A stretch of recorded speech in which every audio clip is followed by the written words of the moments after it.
Hola, ¿qué tal? Muy buen día. Les saluda Samuel Mérida, alumno del segundo A de la licenciatura en Marketing Digital de la Universidad en Ciencias y Artes de Chiapas. Y el día de hoy vamos a hablar de tres temas muy importantes. Primero hablaremos de las características de la voz y después estaremos hablando de la redacción, donde hablaremos de las características y sus fases, ¿no? Y por último estaremos hablando de los procesos estructurales en la redacción, específicamente del proceso interno y el proceso externo. A continuación vamos a comenzar. ¿Por qué es importante la voz?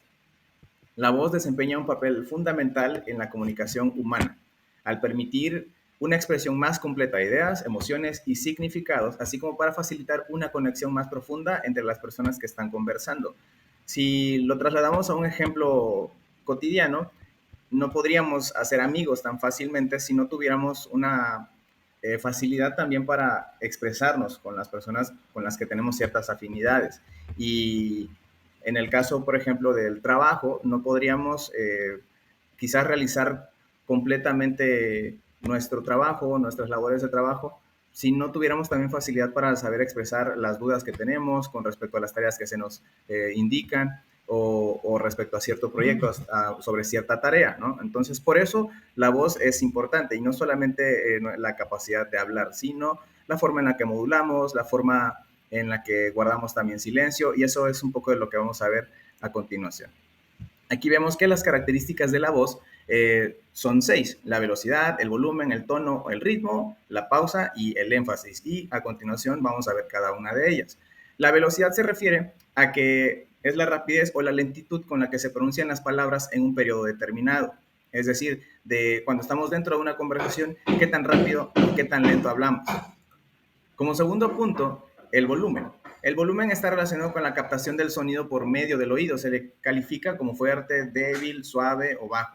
Estos calificativos están relacionados con la energía utilizada en la emisión de los sonidos. Cuando estamos dentro de una conversación, ¿qué tan fuerte hablamos? A eso se refiere este punto. El tono se clasifica según la forma de hablar. Si decimos que una persona tiene una voz gruesa, es sinónimo de un tono grave, pero si la persona tiene una voz menos gruesa, corresponde a un tono agudo. Esto varía dependiendo cada persona. El ritmo. En el ritmo, la persona que diserta en forma oral deberá hacer variaciones rítmicas en su discurso, según las pausas para respirar. En el discurso escrito corresponden a los signos de puntuación, ¿no? O a la vehemencia con la cual se expresan ciertas ideas de importancia. Aquí esto tiene que ver con un punto también que vamos a tocar más adelante, que es el énfasis, pero el ritmo es muy importante porque acompañada del tono podemos generar una mejor sensación al momento de estar comunicándonos oralmente con las personas.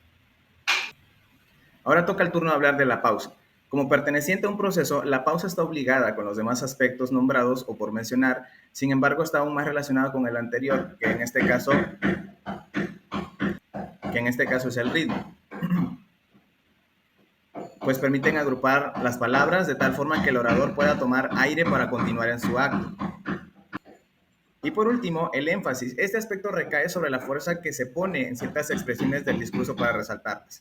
Si bien es cierto que todas las partes del texto o en una conversación son importantes, algunas ideas sostienen el contenido o mensaje y sobre ellas recaerá el énfasis o la fuerza expresiva. Cuando quizás nosotros hayamos escuchado, no sé, alguna conferencia en la que estamos viendo o escuchando a un ponente, podemos quizás identificar cada uno de los elementos que acabamos de mencionar, ¿no? Si hay algo, por ejemplo, que requiere importancia, tengo que quizás elevar mi voz, ¿no? O hacer énfasis en una palabra, ¿no? Dependiendo del tema, claro, del que se esté hablando. Tengo que hacer las pausas necesarias, tengo que manejar, perdón, la velocidad necesaria y todos estos elementos son muy importantes al momento de comunicarnos oralmente y también de manera escrita. Y bien, ahora hablaremos acerca de la redacción, su concepto, las características y sus fases. Hilda Basulto menciona que redactar es una actividad comunicativa de primer orden, es decir, que implica un estado cultural avanzado de quien la ejercita. Como no se trata de un acto cuyo dominio se practica de manera mecánica, sino de un proceso de construcción de productos escritos, su aprendizaje y su práctica demandan un cuidadoso proceso de elaboración de su materia prima, el pensamiento, y de su forma de expresión o presentación por medio de textos escritos. Ahora hablaremos de un poco de las características de la buena redacción, que primero serían la claridad, la concisión y la sencillez. Vamos a ver cada una. La claridad en la redacción se refiere a la capacidad de expresar ideas de manera comprensible y fácilmente entendible para el lector. Implica utilizar palabras y estructuras gramaticales que sean claras, concisas y precisas, evitando ambigüedades, jerga innecesaria o frases complicadas que puedan dificultar su comprensión. En este caso, si nosotros estamos redactando un texto científico, sería muy válido utilizar tecnicismos, utilizar términos que van acorde al área en el que nosotros estamos enfocándonos. Pero si estamos quizás escribiendo un cuento infantil o una novela, un poema, dependiendo lo que estemos redactando en el momento, será la claridad que debamos manejar. A esto se refiere este tema. La concisión. La concisión en la redacción es la cualidad de expresar ideas de forma clara y precisa, utilizando el menor número de palabras posible. Se trata de evitar la redundancia, la palabrería innecesaria y las frases demasiado largas o complejas sin sacrificar la claridad, la precisión ni la riqueza del mensaje. La sencillez. La sencillez es la cualidad de expresar ideas de forma clara y directa, utilizando un lenguaje sencillo y comprensible para el público objetivo. Se trata de evitar el uso de un lenguaje complejo o rebuscado, así como tecnicismos o jerga que puedan dificultar la comprensión del texto. Esto tiene mucho que ver con el primer tema, que era la claridad. Ahora veremos las fases o los momentos en la redacción, que son la planeación, la escritura y la revisión. La planeación o la preescritura se refiere, primero es una fase crucial en la que el escritor establece las bases para la creación del texto claro, organizado y efectivo. En esta etapa se identifica el tema, se identifican las lecturas en las que nos vamos a apoyar o en las que vamos a reforzar nuestro tema, el público al que vamos a dirigirnos, el tipo de texto que queremos redactar, entre otros elementos de este tipo. La escritura o la redacción del escrito, aquí se construye el texto, se le da forma y dirección. Y en esta etapa podemos ver elementos como la introducción, el cuerpo y las conclusiones. Toca el turno de la revisión o la posescritura, cuando ya terminamos nuestro texto. Ahora toca revisar los defectos o los elementos que tenemos que descartar, ¿no? Si estamos tocando el mismo tema de hace rato, un texto científico, tenemos que eliminar esas palabras que no van o si estamos repitiendo palabras, entre otras cosas. Ahora veamos los procesos estructurales. Todos los escritos cuentan con una estructura.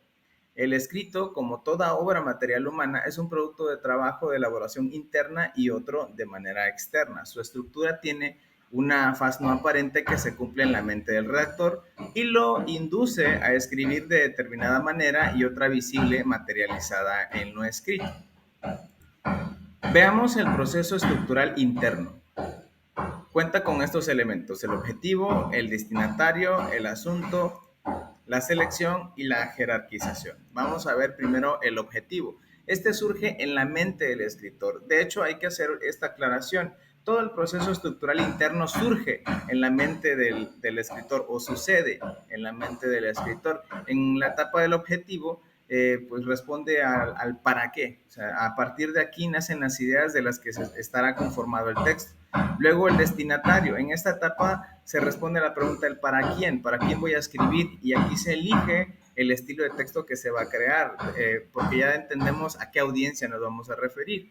El asunto, sobre qué ha de escribirse. En esa etapa se define el contenido del escrito.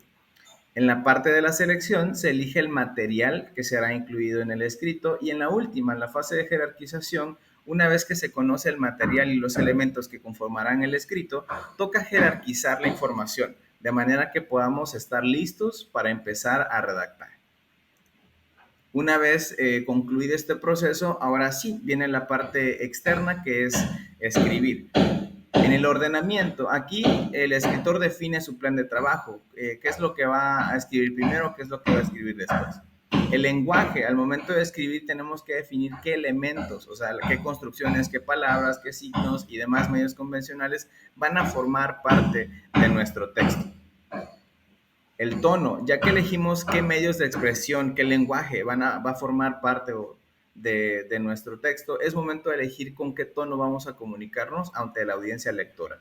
Y el estilo, esta etapa se refiere a la manera expresiva que vamos a utilizar en nuestro texto. Definimos si será algo formal, informal o algún otro tipo de estilo que nosotros queramos darle, dependiendo de lo que hayamos establecido para este trabajo escrito.